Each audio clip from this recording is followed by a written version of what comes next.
Hello, everyone. We have made it after this particular content to the end of a full cycle of our new process of red tinting, which is very exciting.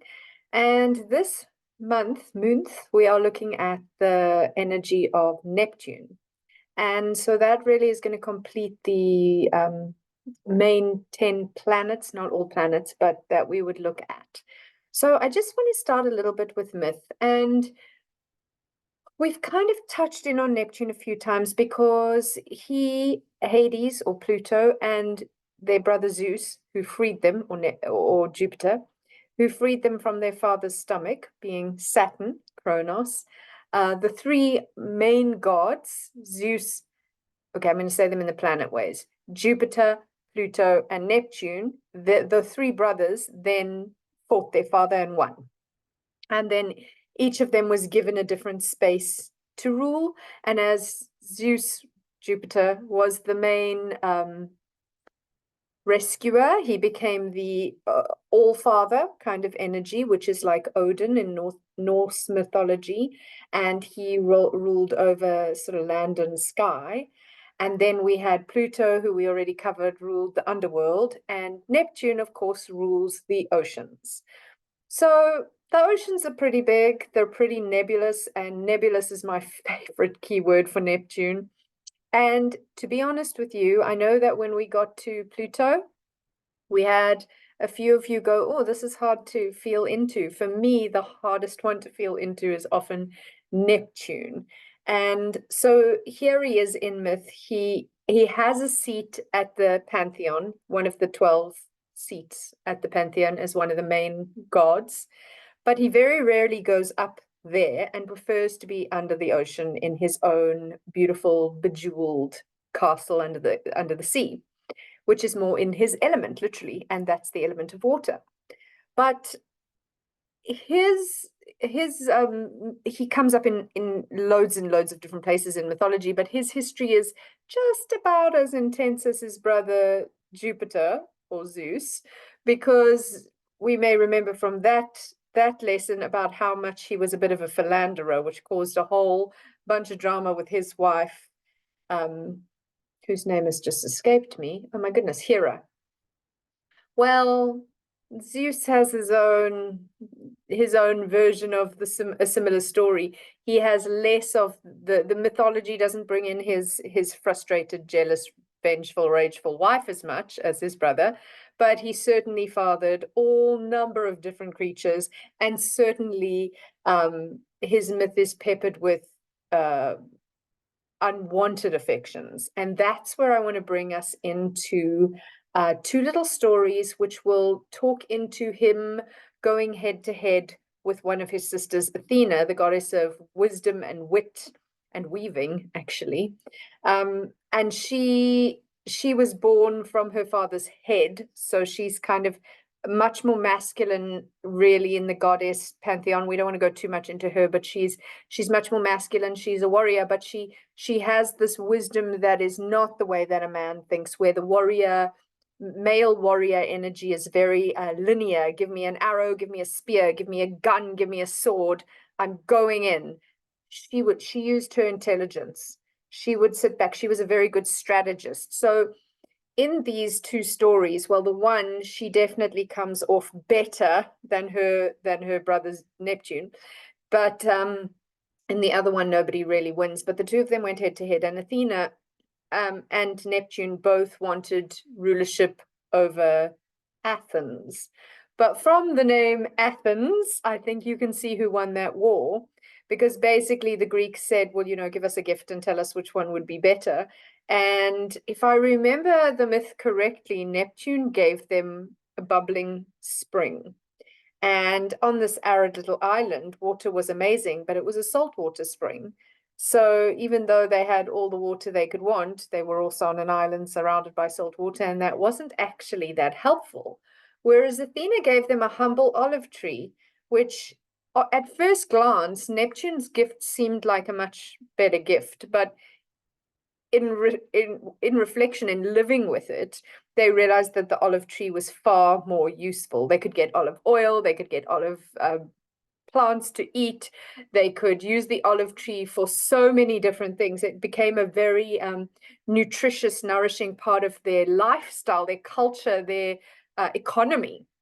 So anyway, Athena won, and therefore Athens was named after her, Athena.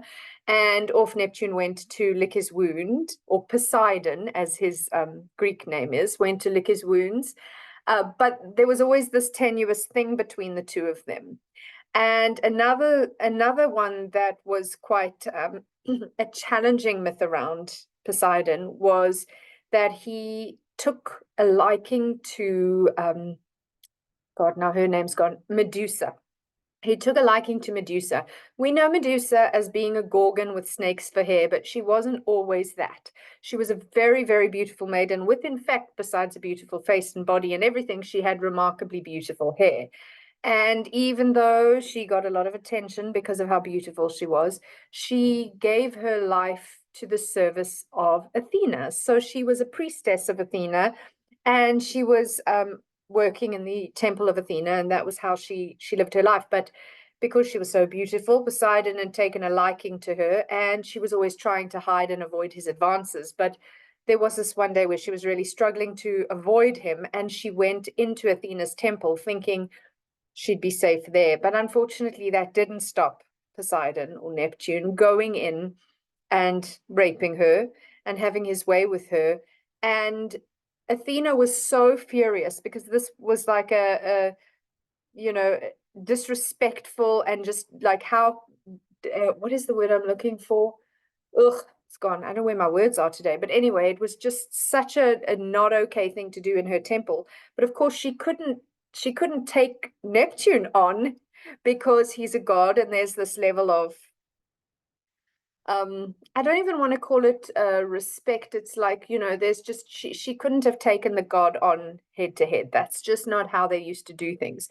So instead, Medusa became a kind of a casualty of war, of a bigger dynamic between Neptune and Athena. And Athena punished Medusa by turning her beautiful hair into 7 snakes. And then obviously we all kind of know where the myth of Medusa went, where ultimately if anybody looked at her snake hair, they would be turned into a statue. And so ultimately she was beheaded in order to save people from turning into stone. But it's a very sad story because really Medusa was not deserving of the treatment she got.